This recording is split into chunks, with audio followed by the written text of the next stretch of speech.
Hey gang, I've been meaning to address this for a couple of weeks now in a video, and I've not had time. We've had a really crazy move, and then I was trying to establish medical care over at Stanford here in California. I had my COVID shot yesterday, so there's been a lot going on. And so you've probably also noticed no new music coming out on the channel.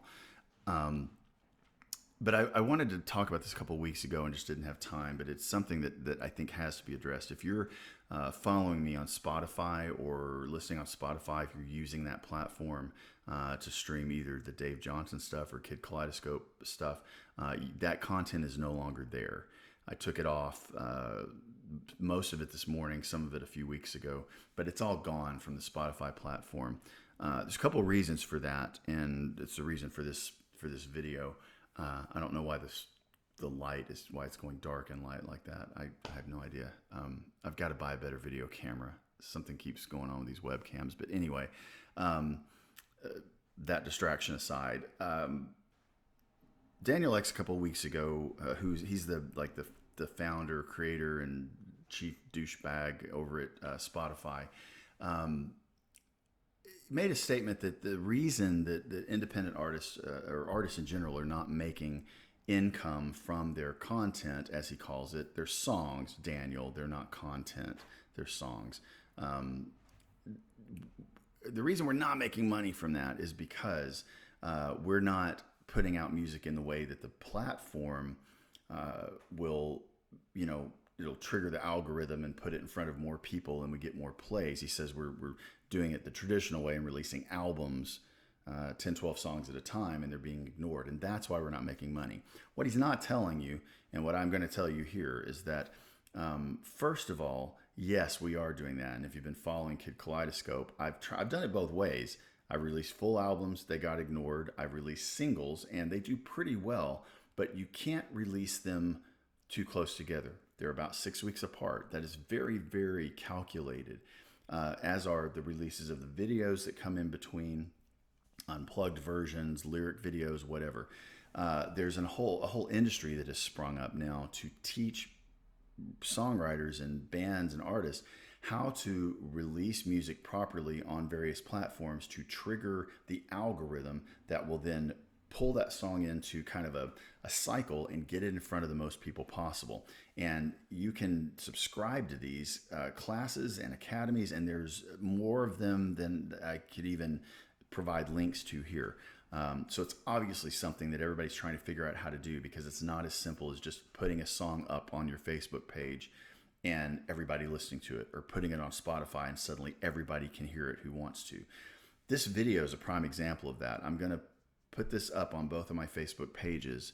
There's about 500 people between the two of them, and really it's only going to be seen by about 10 to 12 people unless I pay Facebook to boost the post to people who have already subscribed to the page. Same thing is true on Spotify. You have to either pay them, or you've got to get on a curated playlist, which is a whole other thing that you can take classes to learn how to do.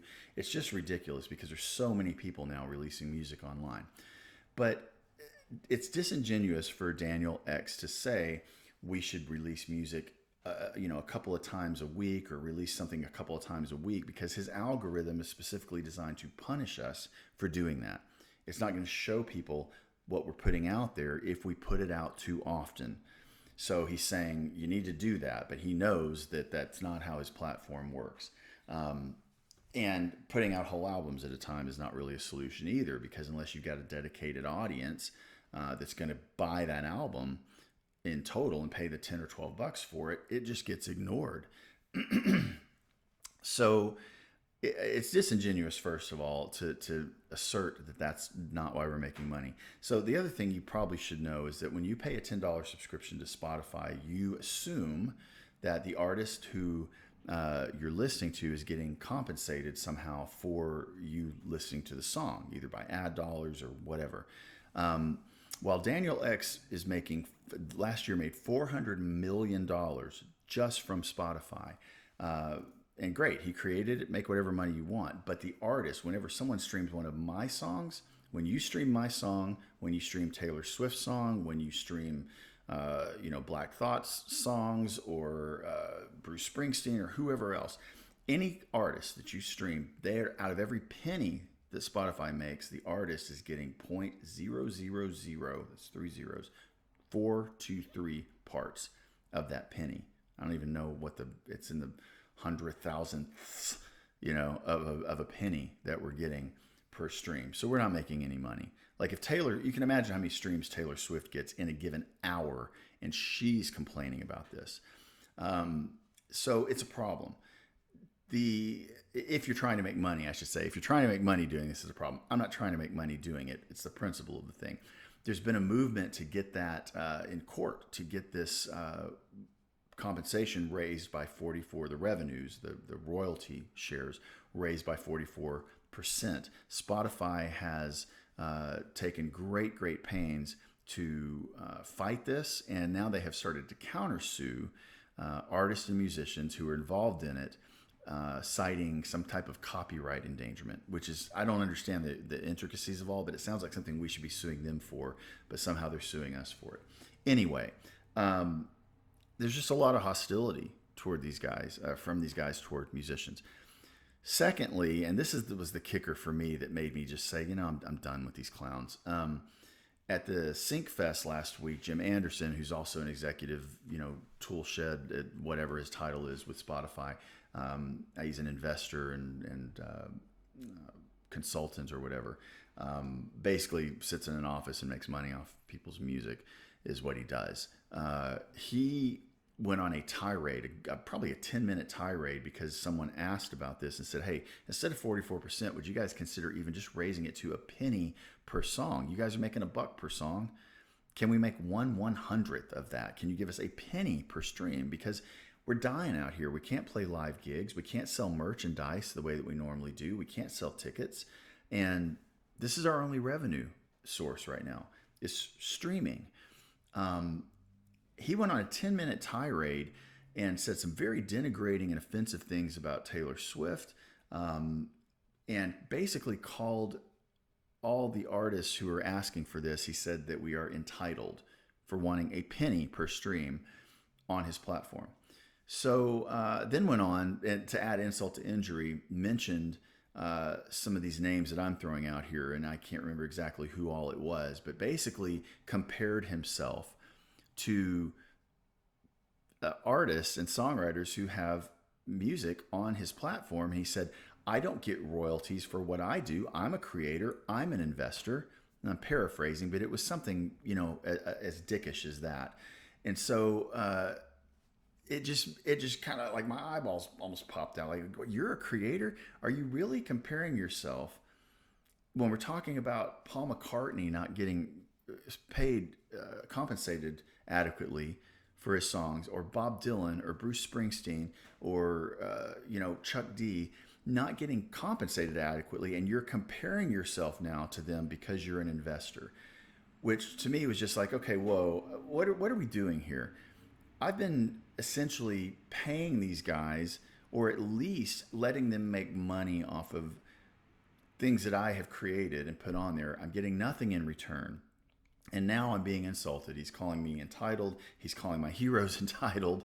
He's insulting them. He's putting himself on their level as a creator because he's an investor, which I guess in his crazy wackadoo liberal definition is the same thing, and it's not. No offense to investors. I know that there's a level of creativity involved in that, but it is not the same thing and should not be compared in this. It's apples and oranges.